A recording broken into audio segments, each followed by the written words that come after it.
السلام علیکم۔ آخرت کی ناکامی و کامیابی میں کہتا ہوں کہ جواب آپ نے بالکل ٹھیک دیا، مگر مجھے یہ بتائے کہ آخرت کیا چیز ہے؟ آخرت کی ناکامی اور نامرادی سے کیا مطلب ہے؟ اور وہاں کامیاب اور بامراد ہونے کا مطلب کیا ہے؟ جب تک میں اس بات کو نہ سمجھ لوں اس وقت تک آگے نہیں بڑھ سکتا۔ اس سوال کا جواب آپ کو دینے کی ضرورت نہیں، اس کا جواب پہلے ہی دیا جا چکا ہے کہ دنیا مذرکت الآخرت، یعنی دنیا اور آخرت دو الگ الگ چیزیں نہیں ہیں بلکہ ایک ہی ہیں، سلسلہ ہے جس کی ابتدا دنیا اور انتہا آخرت ہے۔ ان دونوں میں وہی تعلق ہے جو کھیتی اور فصل میں ہوتا ہے۔ آپ زمین میں ہل جوتے ہیں، پھر بیج ہوتے ہیں، پھر پانی دیتے ہیں، پھر کھیتی کی دیکھ بھال کرتے رہتے ہیں یہاں تک کہ فصل تیار ہو جاتی ہے اور اس کو کاٹ کر آپ سال بھر تک مزے سے کھاتے رہتے ہیں۔ آپ زمین میں جس چیز کی کاشت کریں گے اس کی فصل تیار ہوگی۔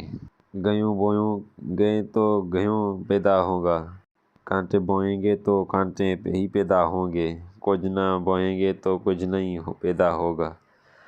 ہل چلانے سے بیج بونے اور پانی دینے اور کھیتی کی رکھوالی کرنے میں جو غلطیاں اور کوتاہیاں آپ سے ہوں گے ان سب کا برا اثر آپ کو فصل کاٹنے کے موقع پر معلوم ہوگا، اور اگر آپ نے یہ سب کام اچھی طرح کیے ہیں تو ان کا فائدہ بھی آپ فصل ہی کاٹنے کے وقت دیکھیں گے۔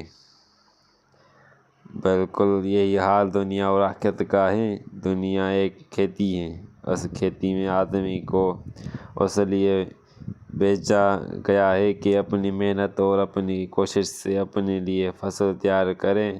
پیدائش سے لے کر موت تک کے لیے آدمی کو اس کام کی مہلت دی گئی ہے۔ اس مہلت میں جیسے فصل آدمی نے تیار کی ہے ویسے ہی فصل وہ موت کے بعد دوسری زندگی میں کاٹیں گا، اور پھر جو فصل وہ کاٹے گا اس پر آخرت کی زندگی میں اس کا گزر بسر ہوگا۔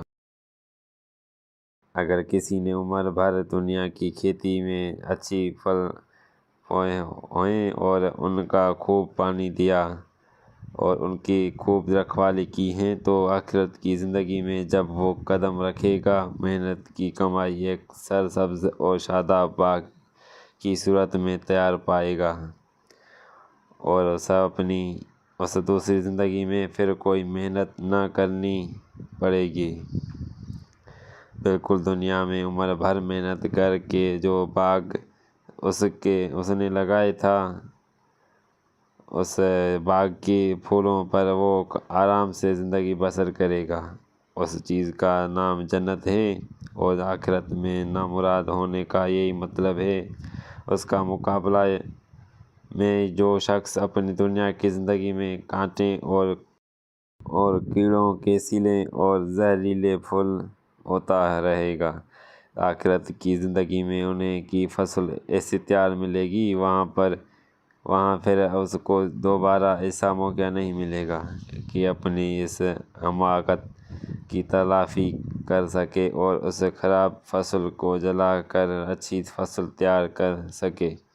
پھر تو اس کو آخرت کی ساری زندگی اس فصل پر بسر رکھنی ہوگی جسے وہ دنیا میں تیار کر چکا ہے۔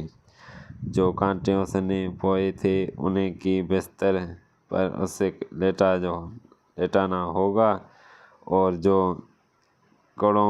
کیڑوں اور زہریلے پھل اس نے لگائے تھے وہی اس کو کھانے پڑیں گے۔ یہی مطلب ہے آخرت میں ناکام اور نامراد ہونے کا۔ تو دوستو یہ تھی آج کی چھوٹی سی ویڈیو، اور ایسی ویڈیوز دیکھنے کے لیے میرے چینل کو سبسکرائب کر دیں اور بیل آئیکن کو دبا کر آل کر سکیں تاکہ آپ کو دینی معلومات مل سکے بآسانی۔